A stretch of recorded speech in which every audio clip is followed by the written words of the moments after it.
Areas of Japan are on high alert as heavy rains and flooding continue for a second day, following Typhoon Etau. Hundreds of thousands of people have been advised to evacuate their homes. Amid reports of landslides and flooding, one person has been reported missing. Typhoon Etau brought winds of up to 125 km per hour, 78 miles per hour, to central Aichi prefecture on Wednesday before moving out to sea. But heavy rain continued to drench eastern Japan on Thursday. This is a scale of downpour that we have not experienced before.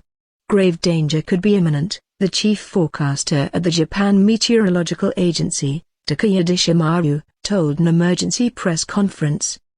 The hardest hit area on Thursday was north of the capital, in Ibaraki and Tochigi prefectures. The Fire and Disaster and Management Agency said 15 people had been injured, 2 seriously, both of whom were elderly women knocked over by strong winds. Local media has reported one person missing after a landslide hit a house in Kanuma, Tochigi prefecture. Some areas had power outages and parts of Tokyo saw flooding as authorities on Wednesday advised about 900,000 people in the capital and other parts of the country to leave their homes. The extreme weather also disrupted transport links, with dozens of flights cancelled and bullet train services partially suspended.